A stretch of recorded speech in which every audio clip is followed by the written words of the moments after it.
Hi,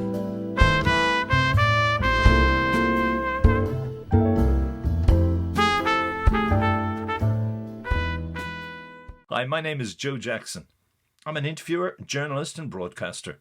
And for the first decade of this century, I did for the Irish radio station RTE Radio 1 a music series titled Under the Influence.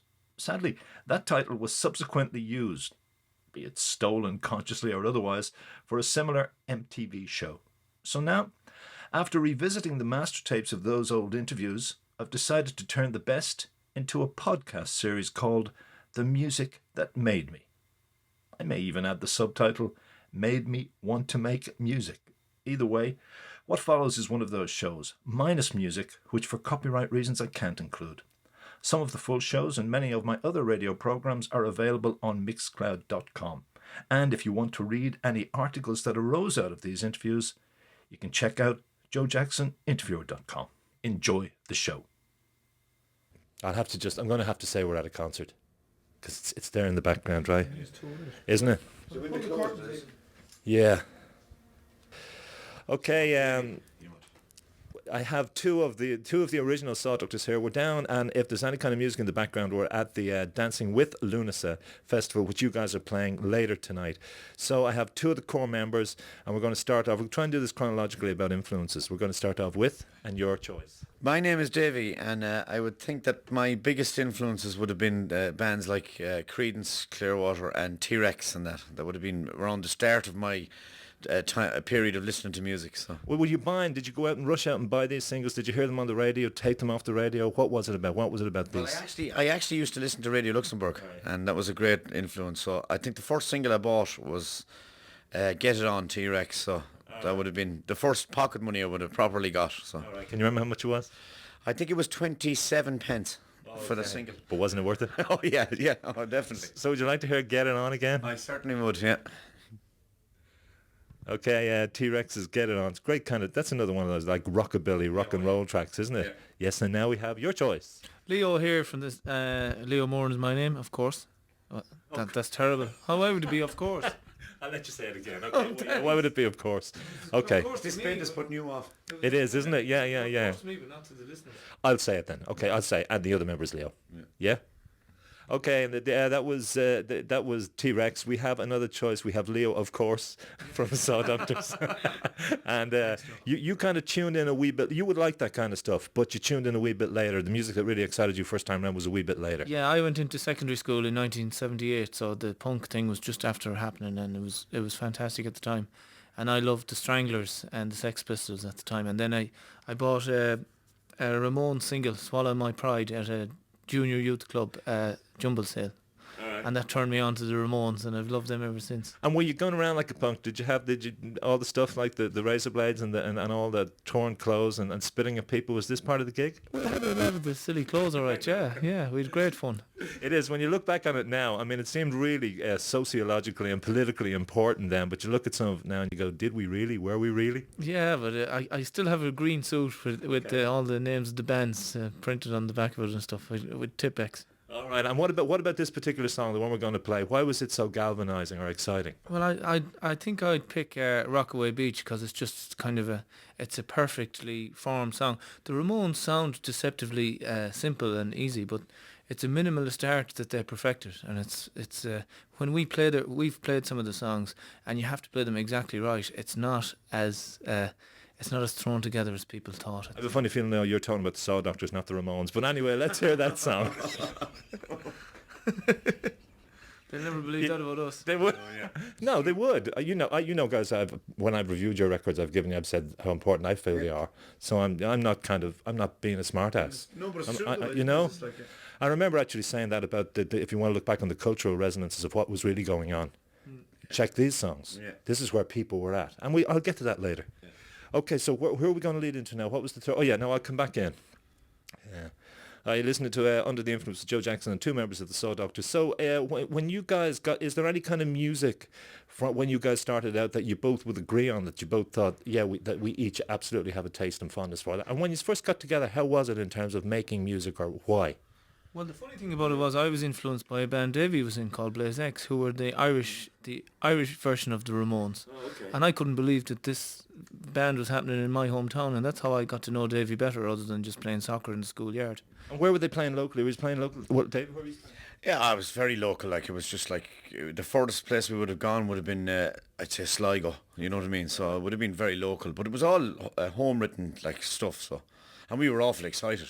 And I can guarantee you, we were thrown together. I'll tell you, the music was thrown together. But it was great. But this wasn't a post Creedence T-Rex. This was into the punk era. This would have been around the time of the Ramones, and it was around 1980 and that. Like, so it would have been a big influence off them, and we'd say the Sex Pistols and that. You know, because like we would have one of the big thrills for us would have been that the fact that there was a rumour that John Lydon's grandfather was from Tuam, so we were following in the footsteps. So That's all you needed to start a band. That's all you needed to take over the world, wasn't it? Okay, so let's play another track that both of you can agree on from those days. You pick one there, Davy. from what year now would you like? Around Leo. Just well, actually, I'd like you to pick a song that actually would prepare us for the Sawdoctors. Wow, when I see, I would pick a Springsteen song. I'd say. No, I don't know which one because Leo knows all the Springsteen stuff. I mean, I only just heard bits and pieces here and there. Like, Leo's actually volunteered to sing a Springsteen song. Later on, maybe.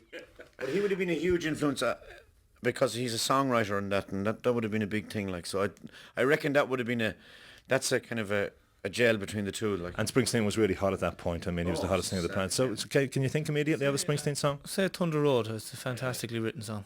But this again, and I wasn't again being facetious when I said prepare us for the Sawdoctors. This is one of those anthemic songs that just became an anthem for a generation. So it did, whether consciously or otherwise, influence you guys when you got together to create music. Well, it certainly influenced me because I'd been to see Springsteen a few times before we started Sawdoctors, and I learned an awful lot from the songwriting that he does and from his performance techniques and just what works. And I studied Springsteen.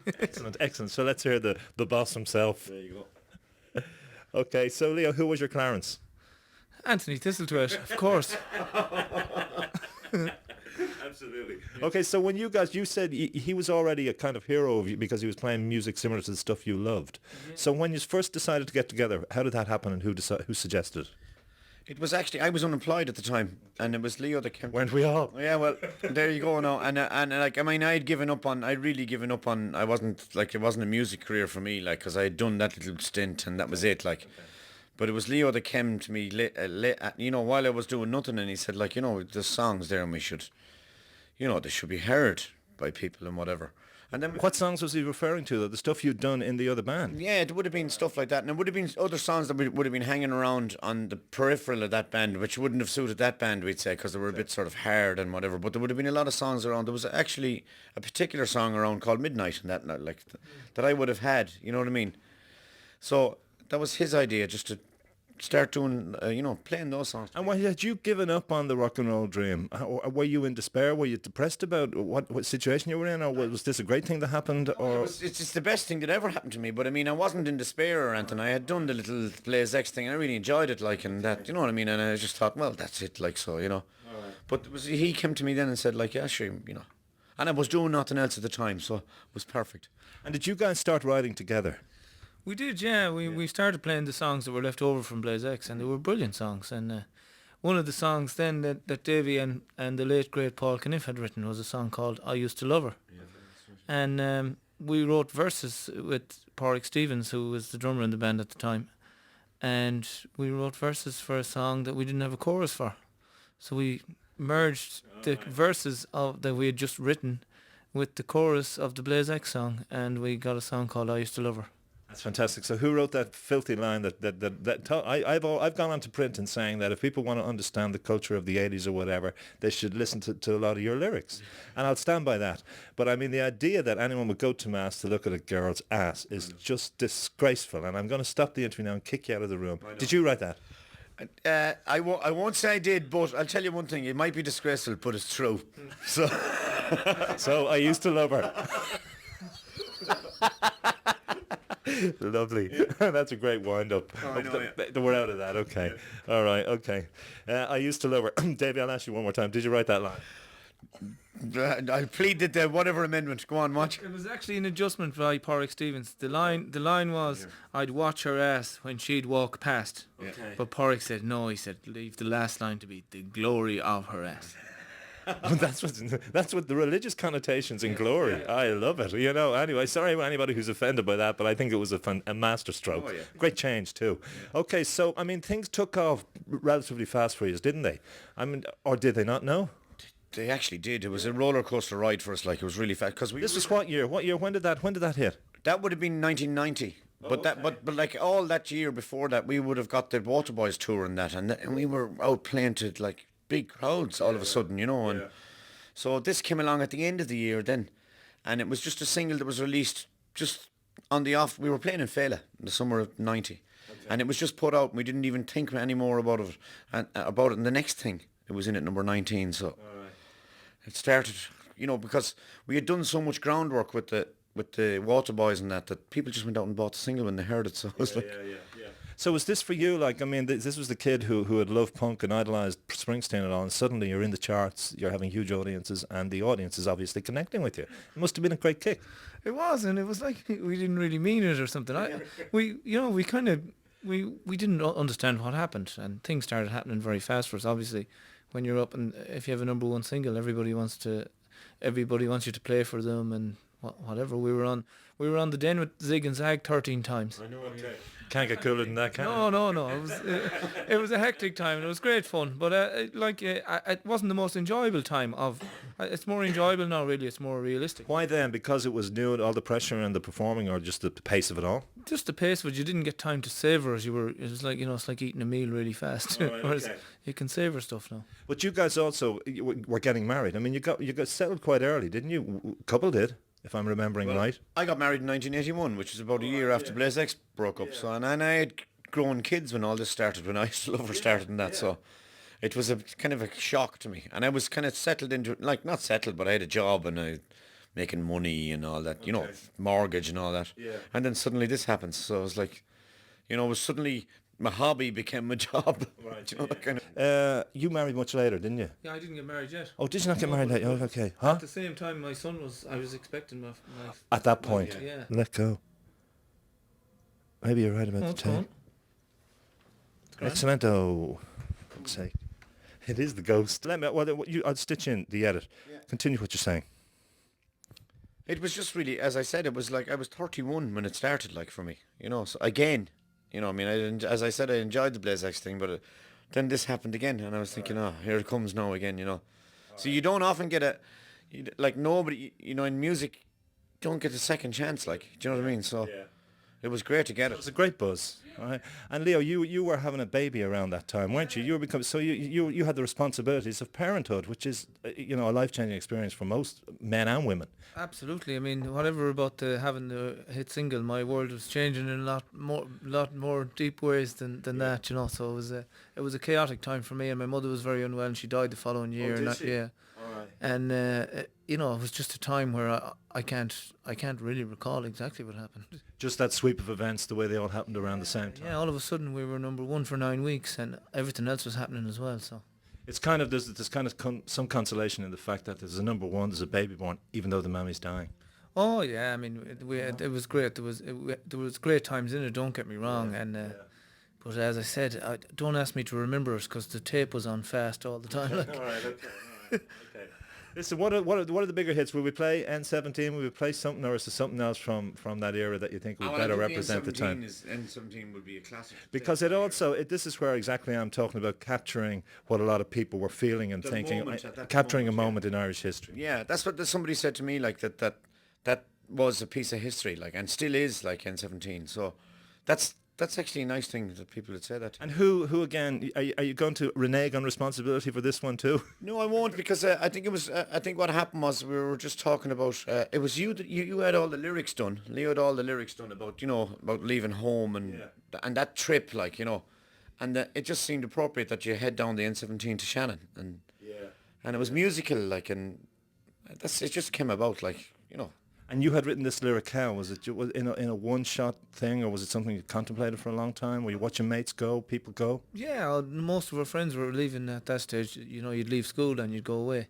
And I had the poem written with those verses, or I was working on it bits and pieces for a while, and I said I have this to Davy, and Davy said, oh yeah. He said, I was thinking about how would it be like if we said, I wish I was on the N17, that kind of a thing. And I wasn't sure what he was saying exactly first, and I thought he was mad because N17 wasn't in parlance at the time. It was the Galway Road or the Tuam Road. There just happened to be little signs up that Davy spotted, but nobody ever read them, as far as I know. Right. Okay. I think he was the first person I ever knew that read the sign. And now, by God, it's changed. But it's lovely musical, like N17. It just sounded lovely and musical to me, and and it's just like, and it was like our tribute to Route 66 and that, So. And Springsteen, a Springsteen type kind of moving out, getting out of there. Well, yeah, exactly. It was getting out of there, and it like Springsteen as well. It wasn't afraid to quote local references, which has never done us any harm. No, it hasn't. Absolutely not. They love you for it. So let's love them back again. Here we go. All right, that thing. That was N17. Was there ever an issue? And I've written about this in various things. I think I could cover Hot Press Story, which is at an Irish Time interview with you. Was there ever a thing about you not being the critics' darling? Did that ever get to grate on you? And was there ever a kind of divide in? You guys were resolutely came from where you came from. You've just sung about it, and you were never really part of the Dublin scene. Did that work against? Work for? Does that matter at all anymore? I know it did at one point. Well, it never really mattered to me because we were going to do what we were going to do anyway. So I mean, and you can't get, it's if you could understand, to get to understand something, then you can criticize it, Right. But there was a lot of criticism that came without even scratching the surface, So right. That was the kind of one that kind of got me, really. Of the what? Of the band's music, of the songs you were writing, of what you were doing, basically. There's a depth in the Sawdoctors that a lot of people never saw and never got to see and never actually bothered to check out, So. Right. Well, what do you think was off-putting? The idea that these were kind of pub songs sung by crowds and they probably fell off their tongues without any work. That kind of naive notion. I would think probably so, and I think probably that we weren't exactly. We're not exactly pop stars, like, in any way, like, so that probably wouldn't have helped either. The image wasn't great and that, like, so. But you've never played the game. I never know of you coming up to Dublin and doing the whole nightclub scene and doing all the PR and doing. Did you? I mean, did you? No. Yeah. No, on a word. But did you ever make a decision not to? Well, we just hadn't time to do it. It's not something that we'd really want to do. What's the point in us wanting to go drinking with DJs and producers? We haven't got the time for that, really. It's not high enough on our priority list. And did that kind of critical mauling from certain sections only ever get to you, Leo? Well, I find it annoying at times because I know some of the people that have criticised our gigs haven't been to see us.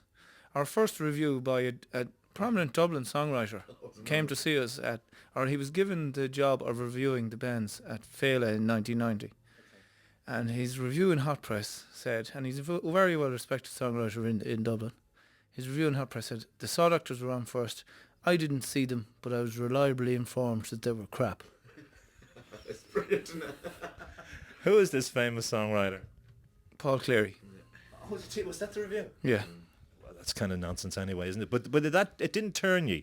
You didn't kind of go, well, this is them. If they don't get it and don't understand, to hell with them.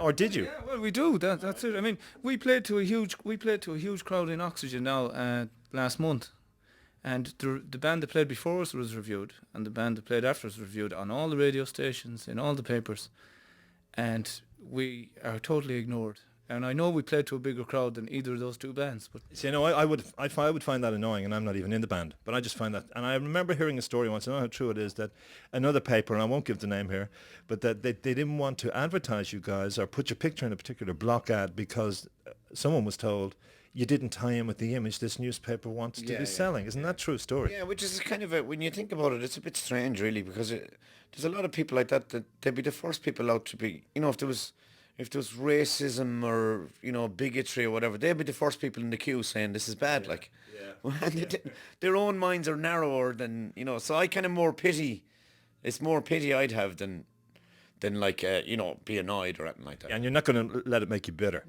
And the music still makes us incredibly joyful. The main thing we have is we have a wonderful following of loyal fans, and it's growing all the time.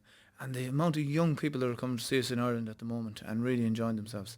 And, whether we get recognised for that in the papers or in the magazines or in the radio, whatever, it's not the most important thing. It's the fact that we have a relationship with these thousands of kids, and we're having great fun with them, and that's the main thing. Do you know what I'd like to play? I'd like to play a song for them now. And I'd like to play a song. We're going to talk about, you have an album coming up, and you're going to talk me around that because I haven't heard it yet. Yeah. But I want to play a track I got from Ollie, your manager, a copy of a live CD you have. So why don't we play for the fans who I've watched in audiences, and I've seen them from Galway, I've seen them right around Ireland. I love the way you generate excitement and a oneness with your audience that I too often find absent between rock star and audience. You know what I mean? It's like tossing down manna from the mountaintop to the plebs. So shall we play one track from that live album, which isn't N17 or I Used to Love Her? Whoever wants to pick it. I like that one. I'll be on my way. I mean, I like that now, but I'll give Leo a second go. Go on. There's no way actually. With the way he said that out of the side of his mouth was just so real. I like it. You know, we can't now play it. Leo, don't break his heart. Oh, no, I'm not arguing. So introduce it and tell us why you like it. This is called I'll Be On My Way. I really love this song, and I think that the way we did it live here was great. It's actually great on the album, man. I just love it. I just really love it. That'll do for me, and it'll do for your fans, and it'll do for everyone, so let's hear it. Okay, now this is where I'm at a trick. Okay, Davey, while we were listening to that song, you made another wonderful comment. You were saying, by the way you said you wanted us to play that song, I could sense it. You're a fan of the band. I am, actually, and it's not in an arrogant way. I love the songs, and I love the band. I think the band is great, and I love being in it, but I'd love to go and see it or hear the band. You know what I mean? That's called bilocation. You'd have to be a bit of a schizo. Yeah. I don't think we'll sort that for you. Leo, listen, you have a new album coming out. I don't know what it's called, but apparently the difference in this one is the songs were written over a more concentrated period of time. And is that true? And tell us about it, Leo? First, yeah. We had very little to start with. We started writing a few songs in October and didn't have a lot of time to do it. And then we came and started recording in January just as a rehearsal thing, but we recorded it just in case. And there's 3 songs that made the album from those kind of rough recordings, rehearsal recordings. And then Paul Keegan, our live sound engineer, came in and he bumped up, making sure we were getting all the big sounds of the guitars and the drums. And we re-recorded all the songs again with him mostly. So you didn't keep even the original, those rough 3 early ones? As I said, 3 of them have... Oh, they're the actual ones that made it onto the album? Yeah, and then the other 9 then are like recordings or re-recordings of what we had done already. I imagine that one thing for the Sawdoctors when you're producing music is you do not want it to become too clinical. You don't want it to become too sanitized or computerized or mechanical. Yeah, you're trying to capture some kind of a performance and a bit of magic, and sometimes you never know. And there's a couple of songs here we found really easy. We just stumbled upon it. The thing about the Sawdoctors as well is we're not renowned. Like, I mean, even among the fans, for the album being the thing, it's the live show, you see. So, I mean, making an album for us is a kind of it's a challenge every time, like, because you know what I mean. You're not renowned for it, so. But that is not that was, and that is another criticism, that you've never been albums artists, but I don't see that as a criticism. I know. You know, you're a live band who want to recreate something of that spirit in the studio, which doesn't always translate. Well, the big thrill for me is that we've done 2 live albums now, and they sound fantastic. So that's great that you can actually do that in one go. You know what I mean? Rather than 97 tracks or whatever you're going to put on. You know what I mean? Like, so it's nearly like a compliment more than anything else. So there's a particular song we're going to play. I want to play 2 from it. I'm going to play Wisdom of You. That's the title of it. And you again, David, you said you particularly like this. I like this song. No, this is a song Leo had, and it's just, I think it's you know, the Sawdoctors have, anyone who's a big fan of the Sawdoctors will know they have certain kind of styles. There's songs like It Won't Be Tonight, and there's a song called Winter's Just a Dream, and of this style of song, the Winter's Just a Dream style, this one is a class effort, like, at that style, I think. Well, talk us into it since you wrote it. Wisdom of Youth, I heard this poem by William Allingham on the radio one morning. You know, the really early Sunday show, he plays lovely classical and Irish music. And he recited this poem, "Oh, Spirit of the Summertime," and it just stuck in my brain. I looked it up on the internet, and just every line was beautiful, and the language is quite old. It's from the 19th century. But I just thought the style of language, and I thought it'd be nice to try and write a song with kind of that style of language. Now I know it doesn't come anywhere close to William Allingham, but it was if you ask me what influenced trying to write the song, that poem had quite an influence on it. Okay. Wisdom of Youth. It sounds like a seasoned song, and I'd say that subtly. Not an old man's song. It is. It's. I don't know what. It's hard to judge for me, to tell you the truth. Excellent, excellent. But let's hear it. Okay, I'm going to have to mention that stuff in the background too. Those guys will be charging us for broadcasting their fucking music. That's brilliant. We'll have to pay royalties. I'm saying my score down here. Okay, all right. I've got a broader question about the Sawdoctors before we go into the last track, which is what, Last Summer in New York? Yeah, I can talk to you about a couple of them if you want. Yeah, but I want to broaden it just out from the album, and then we'll go back to it.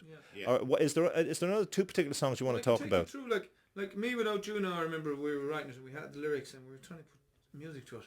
And I said to Davey, do you know the way Creedence do it? I said, hey, Oh well, I'll bring that up. I'll bring that up, and then we go straight into it. Well, that wasn't the song I was going to ask. We were. No, but I'm going to play two. Okay, great. I'm going to play that, but I like that idea because that's actually the tape's still on. We're going to broaden it out, you said. Absolutely, yeah. No, you're listening to Joe Jackson with two of the Sawdoctors and Under the Influence. And again, I must explain to listeners that we're down at the Dancing with Lunasa Festival, and the music that's playing in the background, no matter how many times I ask them to shut up and stop singing, they will not stop.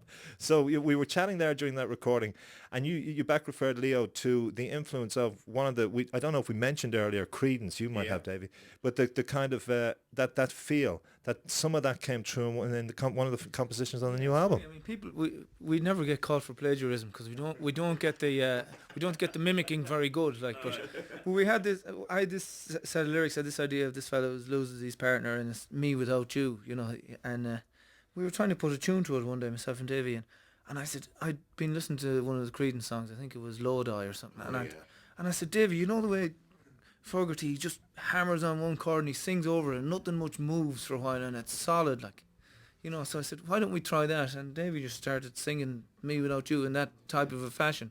Now, as I said, I don't think anyone will ever say they're copying Creedence Clearwater Revival, but that was what got us going on the right musical track. But isn't it great that a piece of music, like whatever it is, 30-something, 33-year-old rock recording can actually liberate a knot in creativity like that and make you go, this is it. It's a testament to that kind of that era though, and his music that it still stands this time, because many things have happened in between. Absolutely. And you still look at that and you go, that's fantastic, you know what I mean? So let's hear Lodi. Oh no, sorry. Me Without You. I like that. No, that's good. Okay, we're coming up to the end. They won't know where we're going on this one. They think we were all out of our skulls. Okay, all right. Davey and Leo, we're coming up to the end of Under the Influence. Just give me a broad idea of where the Sawdoctors are at the moment. You've got some relatively new members, some 12 years, but some even far more recently joined. Fran Breen has joined you, hasn't he? Yeah. And so what's the state of play with the band? Are you in a healthy, happy position? No danger of breaking up? The road goes on forever and that? Is everything fine? Well, as far as I can see, we've made this album now, and we've got a nice tight little unit together, and we're back on the road again, and we're drawing in young people who seem to have suddenly gone, who were the Sawdoctors and what did they do, and they're coming to see us, and hopefully they'll buy the album and stuff like that, and hopefully they'll enjoy it.